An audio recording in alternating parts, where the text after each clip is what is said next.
जय हिंद साथियों, स्वागत है आपका अपने ही चैनल दीक्षा एजुकेशन पर। साथियों, ये है हमारे उत्तर प्रदेश का न्यूज़, जहां जो 69,000 शिक्षकों की बहाली हुई थी, जो अब काउंसलिंग के प्रोसेस तक पहुंच गया था, लेकिन माननीय इलाहाबाद उच्च न्यायालय के लखनऊ खंडपीठ ने इस पे रोक लगाई और वो रोक चूँकि कुछ क्वेश्चंस के गलत होने की संभावना कारण लगी है। इसमें जो सबसे टॉपर थे 69,000 वाले में, उनका ज़रा आप हाल देख लीजिए। उनका हाल ये है कि 150 में से 142 नंबर लाए हैं, लेकिन उनको अपने देश के राष्ट्रपति का नाम नहीं मालूम है। अब आप सोचिए, ये न्यूज़ जो है प्रयागराज से निकल के आ रही है। इसमें बताया जा रहा है कि जो छात्र धर्मेंद्र कुमार पटेल हैं, जिनका पता सराय ममरेज प्रयागराज है, इनकी काबिलियत यह है कि 69,000 सहायक अध्यापक भर्ती परीक्षा में टॉपर की सूची में शामिल हैं। ये महोदय टॉपर की सूची में शामिल हैं, जो कि 150 में से 142 अंक लिए हैं, यानी 142 अंक पाए हैं। लेकिन सबसे बड़ी विडंबना यह है कि इनसे जब पूछा गया कि आपके देश के राष्ट्रपति का नाम क्या है, तो उन्हें पता ही नहीं था। जो वहाँ के एसएसपी अशोक वेंकटेश हैं, उन्होंने बताया कि 69,000 सहायक अध्यापक भर्ती में फर्जीवाड़ा कर पास हुए धर्मेंद्र विनोद समेत 3 अभ्यर्थियों को गिरफ्तार किया गया है। पूछताछ में पता चला कि धर्मेंद्र शिक्षक भर्ती परीक्षा में 150 में से 142 अंक मिले थे। जब एसएसपी ने धर्मेंद्र से पूछा कि देश का राष्ट्रपति कौन है, तो वह इसका जवाब ही नहीं दे पाए। सोचिए, सुपर टेट में 142 नंबर पाते हैं, लेकिन जब उनसे ये पूछ दिया जाता है कि आपके देश का राष्ट्रपति कौन है, तो उनको मालूम ही नहीं है। हालांकि उनसे और भी कुछ जीके क्वेश्चन पूछे गए हैं, उसका भी वो जवाब नहीं दे पाए हैं। तो आप अनुमान लगा सकते हैं कि हमारे उत्तर प्रदेश में कितनी सही ढंग से लोग पढ़ाई करते हैं, या फिर कहें तो कितना नंबर लाने के लिए क्या होता होगा। आप अनुमान लगा सकते हैं, आप खुद ही एक स्टूडेंट हैं। एसएसपी का कहना है कि उसकी खामोशी बता रहे थे कि सहायक अध्यापक शिक्षक भर्ती में कैसे टॉपरों की सूची में शामिल हो पाया है। एसएसपी ने बताया कि आरोपियों के पास मिली डायरी, जो आरोपी हैं उनके पास एक डायरी मिली, जिसमें से 20 अभ्यर्थियों का नाम सामने था, यानी कि 20 अभ्यर्थियों की लिस्ट थी उसमें, जिसमें 18 का चयन होने का पता चला, यानी कि 18 चयन भी हो गए थे, बस काउंसलिंग कराना था। अभी सिर्फ 3 ही अभ्यर्थी पकड़े गए हैं और 17 अभी तलाश उनकी की जा रही है।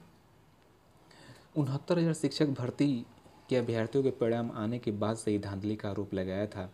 फूलपुर, सोराव, बहरिया आदि क्षेत्र के अभ्यर्थियों ने सबसे ज़्यादा अंक पाए थे।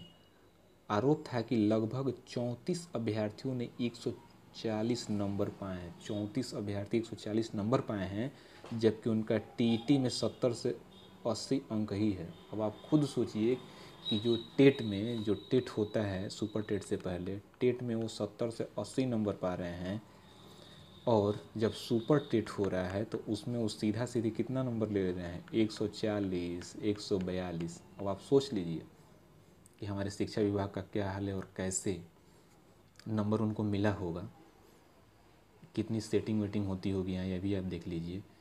अब देखिए, इसमें दिया है कि पूर्व जिला पंचायत सदस्य लाल कृष्ण पटेल ने अपने करीबियों को फर्जीवाड़ा करके ज़्यादा नंबर दिलाए हैं, और ये भी दिया है कि पेपर आउट से लेकर कई तरह की सेटिंग का आरोप भी उन पर लगा है। ये है हमारे यहाँ का हाल।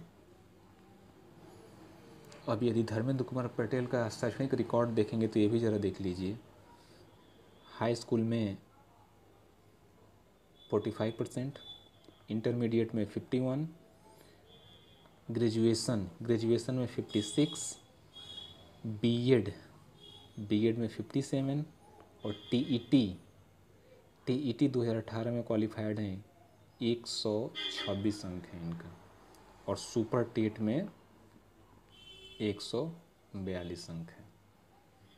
ये है टॉपर्स का हाल, जिनको अपने देश का राष्ट्रपति का नाम नहीं मालूम है, जीके क्वेश्चंस नहीं मालूम है, वो 150 में से 142 नंबर ला देते हैं। अब है हमारे बिहार की बारी। बिहार में भी बहुत से ऐसे कारनामे होते रहते हैं, इसलिए कि हमारा बिहार बिहार ही है और यहाँ भी अच्छे अच्छे टॉपर्स आते हैं जिनको कितने सब्जेक्ट किस क्लास में होते हैं ये भी नहीं मालूम होता है, लेकिन वो टॉपर ही होते हैं। और कैसे टॉपर होते होंगे ये तो सबको मालूम है। बहरहाल ये आपके 69,000 का लिस्ट था जिसमें जो सबसे टॉपर थे 142 नंबर पाए थे महोदय, उनका ये हाल है कि उनको मालूम नहीं है कि देश का राष्ट्रपति कौन है। आप खुद सोचिए कि यदि सेलेक्ट हो जाते हैं तो बच्चों को कितना अच्छा ज्ञान देंगे, उनको कितना आगे तक ले जाएंगे और हमारे देश का हाल क्या होगा ये आप सब अनुमान लगा सकते हैं। आप भी ज़रा उनके लिए कुछ कमेंट कर दीजिए ताकि उनको भी लगे कि नहीं, हाँ उन्होंने सही ढंग से 142 नंबर लाया है। बाकी नई न्यूज़ मिलती है तो मिलते हैं अगले न्यूज़ के साथ। तब तक बने रहिए दीक्षा एजुकेशन के साथ। धन्यवाद। जय हिंद साथियों।